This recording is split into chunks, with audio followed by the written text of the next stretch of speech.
I was very excited from the start, and then everything started getting to me. And look, it got emotional in the mix of trying to sign a freehold and then finding out that we're having a baby. And the stress does mount. I feel very humbled and gracious to have the opportunity to open my dream restaurant. This is the Deep in the Weeds podcast. I'm Anthony Huckstep. Cooking over fire. It's the moment that transformed not only the way we eat, but triggered a key moment in the way we evolved too. In recent years, there's been a throng of chefs drawn to the flame of cooking over fire. And as such, it's becoming a key feature of our culinary offering. Kellie is the chef and co-owner of Arkhe in Adelaide, South Australia. Jake, how you going? Good, bud. How are you? Good. You caught the fire bug at a pretty young age and were drawn to the industry. Tell us about that period of time and what lured you to that idea of cooking over fire. Yeah, for sure. I think it was when I sort of got back from England, and I was working at a sort of small restaurant in Fitzroy called The Commoner in Melbourne. And the owners, Joe and Matt, had this beautiful sort of wood-fired oven out the back. And that was sort of my, first introduction, so I would say, to fire. And something that's really, grown on me for a few years now. And it's taken me to some amazing places. I think it just creates a new level of deliciousness in food. And it's something that I'm really thriving on at the moment.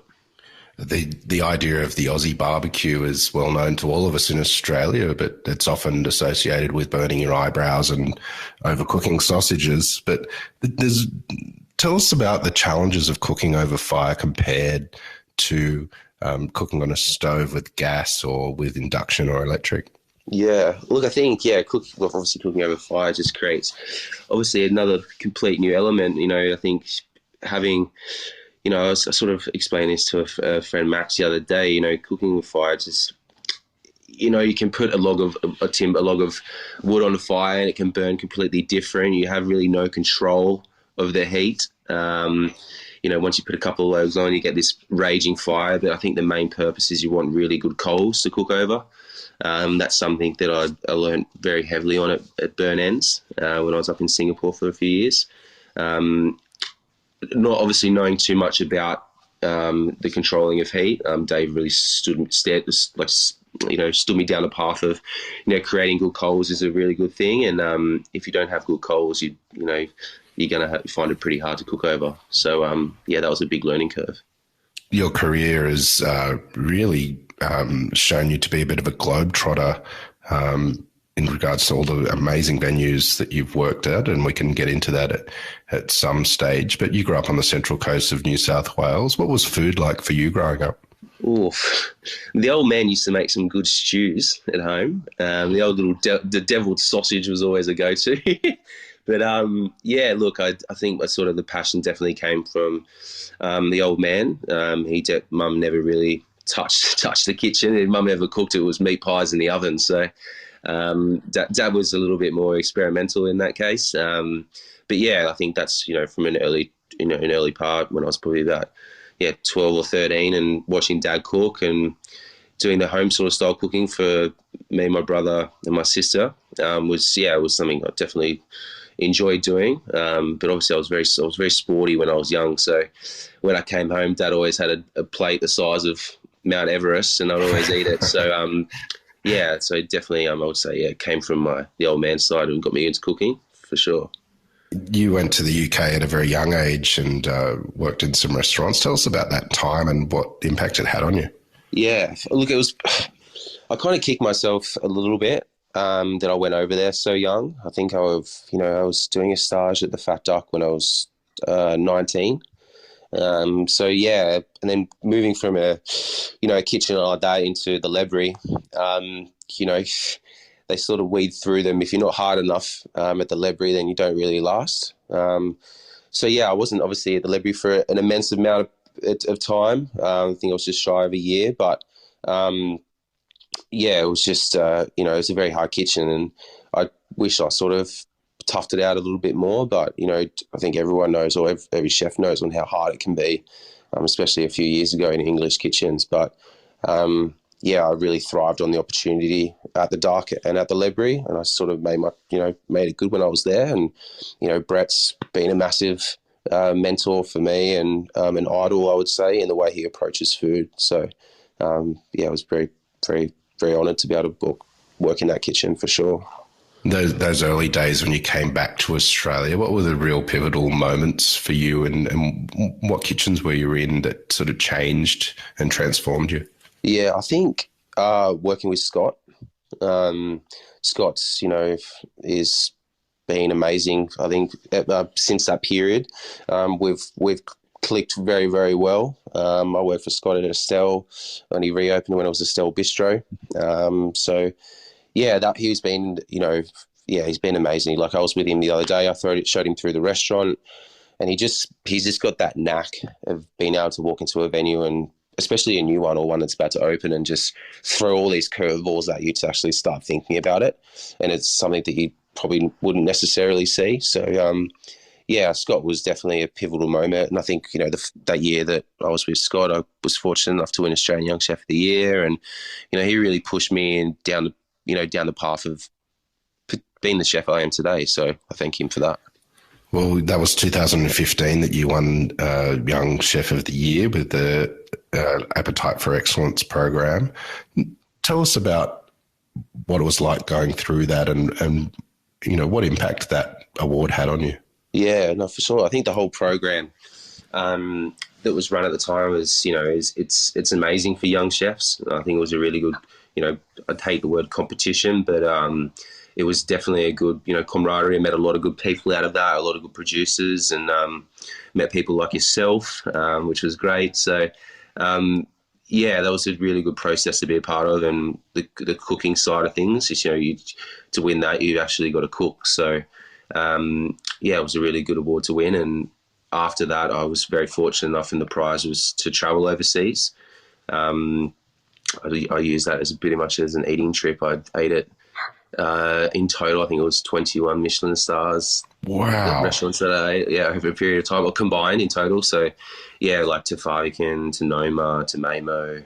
And then I stopped through in Singapore on my way, and did Andre and a few other and Burn Ends. So, and that's sort of how the talk started with me and Dave, which was very exciting. So, but yeah, it was definitely a good pivotal moment in my career to win such a prestige award, and yeah, still very honoured to have that title. So yeah, that opportunity to dine in so many amazing restaurants. Do you have any sort of real highlights that you can tell us about on that trip?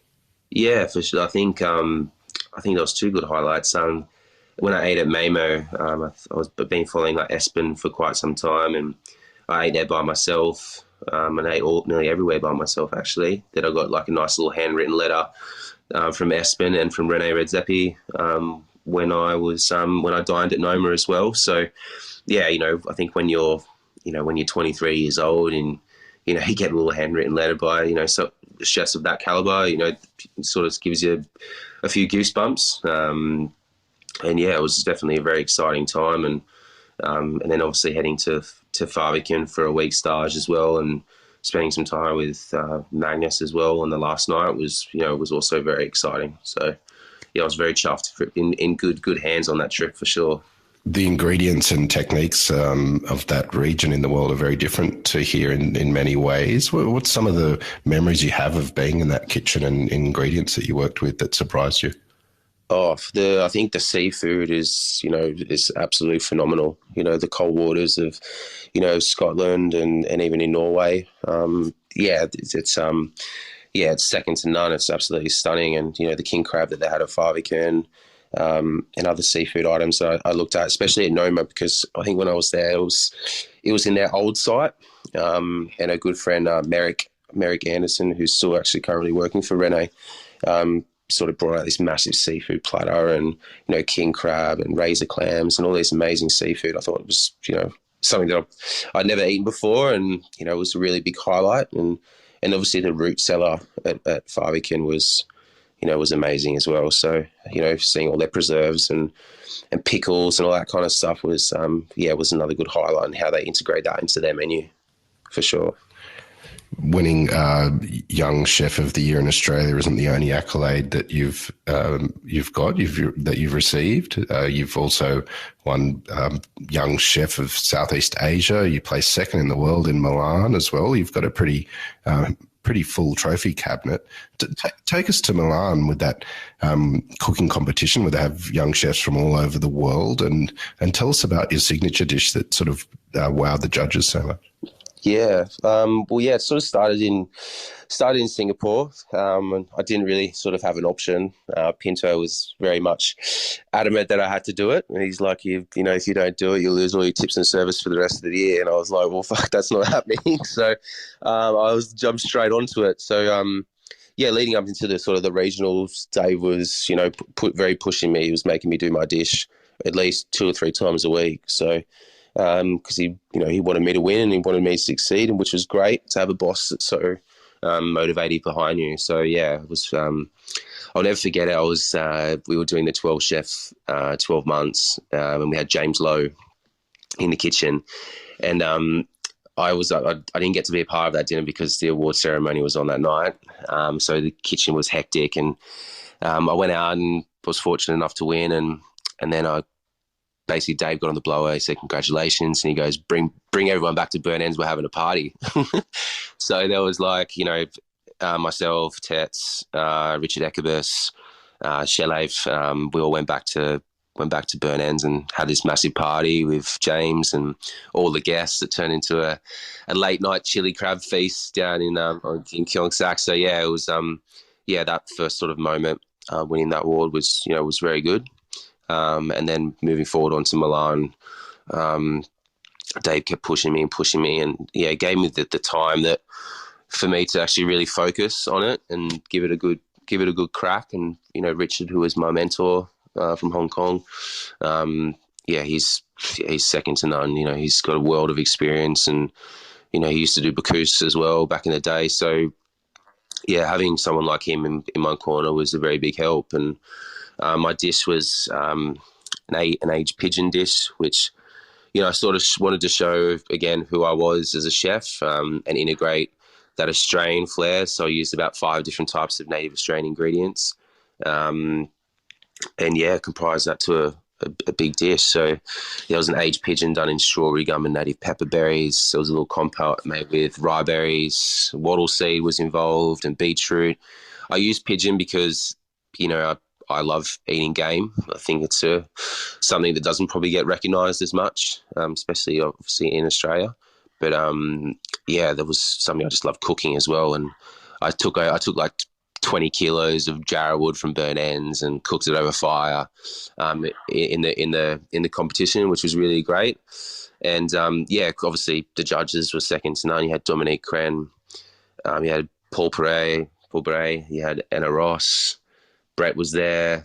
It was a very intimidating lineup, to say the least. But it was an amazing experience, and hanging out with even Massimo on one night for watching some dinners. Like, it was 20s. I think I was 26, 27 at the time. It's a few years ago now, but it was something that will live for me from wherever. It was such an amazing moment to be a part of, and just not that, just the judges. It was also, Scott was there as well, because he was the mentor for Asian Pacific. So John Riviera was the contestant, and just, having Digger there as well was a great experience, because, I think there was like 5 minutes to go, 10 minutes to go. And then you always hear Digger saying, come on, fucking hurry up. It just brought back a few memories. So, it was a great experience. And to come second, I've still pinched myself. It was an amazing moment, especially when my mum and dad were there at the time as well. So, it was something that will live for me for a long time. That tour you did of the world to eat in all those amazing restaurants, as you mentioned, included a stopover in Singapore. But Singapore kind of changed things for you as well as a chef, and it drew you to eventually become the head chef at Burnt Ends with Dave Pynt. Tell us about the impact Singapore had on you and how it changed your cookery. Yeah, look, Singapore's amazing. I think I still say to my partner, most days I do miss it. You know, it's Burn Ends is this restaurant that is a machine. It, you know, the ovens are still hot when you come in the morning. It never sleeps. So to walk, you know, that place really, you know, got a good grasp on me, and I was very into it. I was very into, you know, cooking over fire. Working, the staff that we had were just all slayers. They all can cook. Like my sous chef when I first got there, Deborah, like she was a year older than me, but she's been with Dave for a few years, 2 years I think before me. Like she could cook like whole 20, like, you know, 20 kilos leg of pork in the cold oven, bang on 52. Like it was just incredible, like of what Dave was teaching these guys. And then I jumped on that straight away and sort of, you know, gained as much knowledge as I could out of, you know, the staff that were there and out of Dave. So it was, you know, still amazing. I still, you know, very stoked to have worked there and be under Dave as head chef. And, you know, the stuff that, you know, the opportunities that he gave me, yeah, I'll never get that again from a boss. So yeah, still put him in very high regard. Pinto, he's amazing. You eventually came back to Australia and you had a role at Mimi's at Coogee Pavilion, which sort of flied in the face of the more casualisation of dining and really went for a top shelf offering. What was it like in that big open kitchen in that sort of really opulent dining room? Yeah, look, it was good. I think I was definitely like very confused of like where I was, sort of direction I was going. I had, you know, after Burn Ends, I had a very good opportunity to go to New York and take over as head chef at Estella. So, you know, going over to New York for 4 days and things sort of didn't align. I came back, you know, quite disjointed, Huck. I was just a bit not sure where I wanted to go and what I wanted to do. And so after 4 days in New York, generally takes a lot of money out of your pocket as well. So I sort of, definitely need a job. And, you know, I'd cooked for Justin before up at Burn Ends. So I sort of reached out to Juzzy, and then he put me in touch with Jordan. And, it was very, you know, good to open a restaurant, especially something of the caliber of what Mimi's is. It was good to be in an environment working with a good bunch of boys again. Sam Parsons, Jeffrey DeRome, like Jeff's, ex Rockpool, ex Mike McKerney, just a really all-star lineup, and Jacob Davey as well. So I was very passionate to be involved in that company as well of good chefs. So and obviously you saw the kitchen, it's absolutely stunning. The venue is absolutely gorgeous, and I've got a lot of good mates out of that. And I think when sort of COVID hit, and then when everything went into shutdown, that was sort of a bit of a turning point for myself. Just trying to figure out what I wanted to do. I didn't want to, the last 3 years of Burn Ends just to sort of go to waste and fall into more of a comfortable job. I wanted to keep pushing myself, and that's sort of one of the reasons sort of I ended up in Adelaide. This episode is proudly supported by Montague Plums, handpicked for you. So the eating experience of our plums is sweet. That's a primary driver. It's got to be sweet, but it's also got to have enough acid, because the mix of acid and sugar is what gives fruit its flavour. And in a plum, it tends to be slightly higher acidity. And then a really nice, full, not dry, but juicy explosion of juice into your mouth as you bite into it. That's nirvana for us in terms of a plum. For more information, go to montague.com.au. Well, you've been there for a little while now. Tell us about what it's been like living in Adelaide and becoming part of that hospitality industry.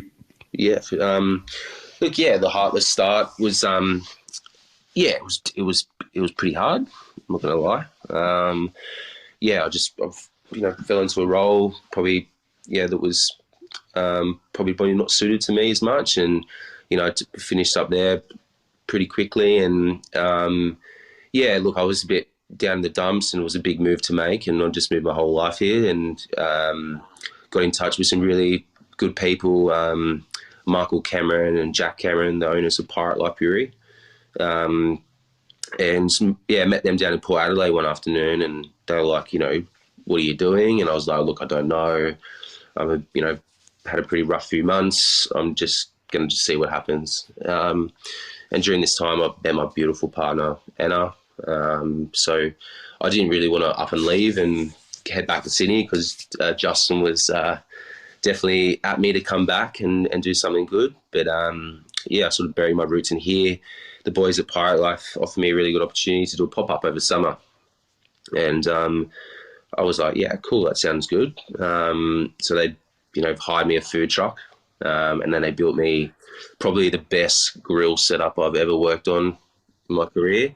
And they built this at the brewery for me. And then, yeah, I just did a pop-up Huck for, you know, 4 months over summer. Yeah, Friday, Saturday, Sunday, cooked everything over fire, 5 dishes, and yeah, absolutely killed it. Tell us about some of those dishes that you were cooking. Oh, like, I think one night, for Pirate Life birthday, like I cooked a whole leg of my Euro beef. I was there like 2:30 in the morning, served it at 1 p.m. that afternoon.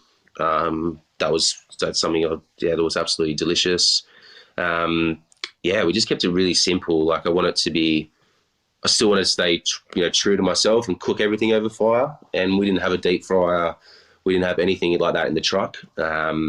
So we just, you know, gave the punters what they want. So we did like beautiful like buttermilk brine lamb shoulders, and did like a Slovakia. But everything, again, all touched over fire. We did like a Wagyu beef bagel. Sort of like a bit of fun stuff that I probably would necessarily do if I was in, say, a restaurant. But I think that's what made it fun about it. And, you know, pippies cooked over the coals, tossed in XO sauce, and yeah, just sort of fun stuff that would also go well with the beer.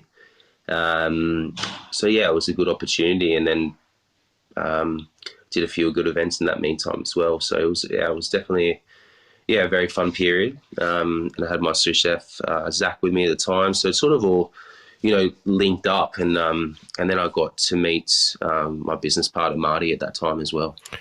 Did coming back to Australia after a period working overseas with such different ingredients, did it reinvigorate your love for Australian produce and producers? Oh, 100%. Yeah, I think, you know, I was very fortunate, like, just back, like a few weeks ago, I actually got the thought, like, sit down with Lennox over Tasting Australia.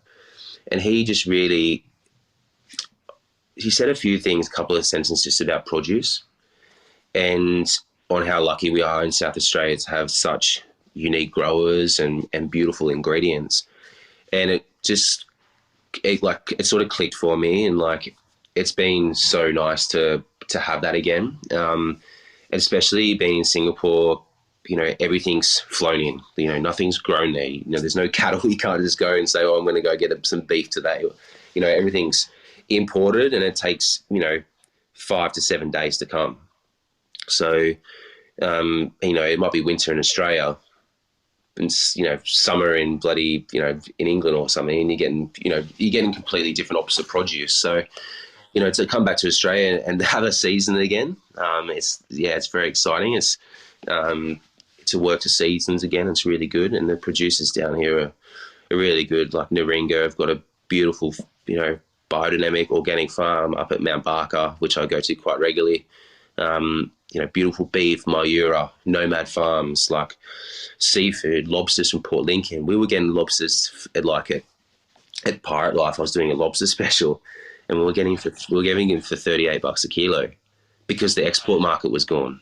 So, you know, having that during that period as well, still having everything in your state that's not, you know, getting exported was actually really, really good, because, you know, they had to obviously move the products. So, you know, I really jumped on that when I could, and yeah, I was cooking a whole lot of lobsters over the grills of Pirate Life. So it wasn't bad at all. So it's definitely, very much grown on me, you know, since I've been back, especially in South Australia. How good this state is for produce. So it's great. Well, your now working with the Palmer Hospitality Group that have 2KW, Paloma, Fishbank. Tell us about the discussions early on with them and the creation of Arkhe. Yeah, so I met Marty and a guy named Ed Peters. They came down to the brewery one day, and an MC comes up to me and was like, "Oh, you need to meet this guy." And I was like, "Oh, yeah, just plugging away doing my thing." And he's like, his name's Marty Palmer. He's got a few restaurants in the city. And I've sort of vaguely heard of him before, and I was like, oh, okay, yeah. But anyway, I met Marty. He was like, oh, we should catch up and have a bit of a chat. And his other business partner, Ed Peters, I used to cook for at Burn Ends quite a lot because he owns a company called Straight Wine, and it used to operate out of Duxton Hill. It was just up around the corner from Burn Ends. And so Ed used to come quite a lot. Anyway, I cooked him the whole menu from the truck, and Marty came over and goes, we need to chat. And then Ed sort of told him that you need to hire this guy. Anyway, cut a long story short, 2 weeks went by and I didn't hear anything from him. And I was like, oh, I won't worry about it. I'll just do the truck and we'll see what happens after that. And then Marty slung me a text pretty much out of nowhere and was like, oh, do you want to come have a look at a site with me? And I was like, yeah, all right. Anyway, I had a chat with my partner and she was like, yeah, well, let's just go see what he has to say and we'll go from there. And then I met him at 127 The Parade in Norwood. Marty, he loves the site. It's a very stunning building. It's all heritage listed from the outside, so it has this beautiful facade at the front. And I walked in, I was like, bloody hell, it's big. It's a big site. And then I sort of fell in love with it from the start. As soon as I walked in, I saw past on the size. I looked at the structure of what the place had. The bones of the building were amazing, and the natural light in the venue is incredible. And the little courtyard we have out the back. I started to see, my vision. I started to see a restaurant, and that's when I was like, okay, let's do this properly. And then we went and had a beer, and I sort of told him my vision and what I wanted to be. And I think the biggest part is that I wanted to be an owner of a restaurant. And then Marty's eyes sort of lit up, and then we got talking, and then we started the conversations in probably September, October last year. And obviously I announced the restaurant yesterday, so it's taken some time, and very fortunate that we bought the property. So we bought the freehold of this amazing site. So big investment that me and my partner have done, but very happy with the outcome, and so it's going to be very exciting. We're in for a good ride. Well, what's it been like creating your very first restaurant? It's pretty. I was very excited from the start, and then it dawned, like everything started getting to me, and look, it got emotional.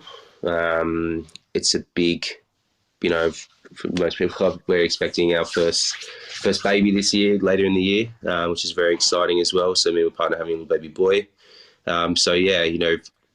In the mix of trying to sign a freehold and then finding out that we're having a baby, and the stress does mount. But I think that was where Marty sort of, came into hand, and, he's been absolutely amazing. Marty's sort of kept us calm and really taking us through the process of, how to open a restaurant and what it takes, especially from a business side of things. Marty's obviously got a few places in Adelaide that are, very well respected. He's very much a businessman, and that's sort of the side that I wanted to learn about and grow. And he's been there the whole way. So when we did ever get into pickles or talking about our agreements and the JV and all this kind of stuff, he's always put it back into perspective and kept us really calm and motivated. So it's I feel it's very humbled and gracious to have the opportunity to open my dream restaurant. Well, tell us a bit about your vision for Arkhe and the sort of food people can expect from the kitchen. Look, Arkhe is yeah, it's going to be a really amazing site and venue. So everything will be cooked over fire. So yeah, there's no gas, there is no electricity for the cooking line. So we're pure going straight fire, which is exciting. We've got a guy named Sam. He's called the Brick Chef. He will be designing sort of about a 3.5 ton wood oven for us. So sort of similar to the ovens that I used to work out with in Burn Ends, and also very similar to the ones at Echevarri in Spain. So it's a dual cab oven. So it's a furnace on one side, which will reach up to about 800 to 900 degrees per night, which will be a furnace to produce our coals for our grills. And then we have a big open hearth as well. So yeah, it's very exciting to be able to slot back into something that I feel comfortable with, especially in a restaurant setting, and just cook the way I used to be able to cook at Burn Ends, and to have that freedom as well, and to really push the boundaries. So, but yeah, look, we also still want to stay humble to that approach of being a neighbourly restaurant. We are in Norwood on the parade, so everyone was known for Stone's Throw and Grace Establishment for that. So I still want customers to come by and still have a cocktail and a snack in the front bar, and still remind customers of that we are that neighbourly restaurant. I think that's the most important thing. But if people sort of want to, I don't know, experiment a little bit more or let their taste buds flow, they can come into the dining room and we'll give them what they want. So I think the main goal is to always have delicious, tasty food and look after our guests. With that greater connection that you've developed since you've been in South Australia with producers and growers and fishers and farmers, give us a sense of the sort of dishes that might be on the menu. Have you already given some thought to that, or spent some time in the kitchen to develop some recipes for the? Yeah, for sure. Me and Zach sat down a few weeks ago, and we're probably nearly 75% on a full menu, which is really good. We are very fortunate with putting in like a built-in bandsaw in the kitchen, so we can, cut nice good steaks or pork or whole racks, so people can enjoy a larger cut. But we also still have the opportunity if people do want a smaller steak. I'm a big fan of cooking secondaries as well. So on glad, cuts like that. So, but still, obviously, having very influence on seafood and vegetables. A dish I did before with Yarra Valley brook trout roe, the crumpet will be there. I've got to do these ocean jacket cheeks on toast, which are delicious. Whole fishes will be important. We'll be bringing in some whole turbots from New Zealand. We're still obviously going to be using quite a lot of local produce, but also bring stuff in from out of state, because that's just something that I do love cooking with. Whole big fish from Lakes Entrance or from Victoria or on the West Coast as well. So, yeah, I think menu's still developing, but we've also taken a bit of inspiration from a restaurant in Copenhagen called Cadeau.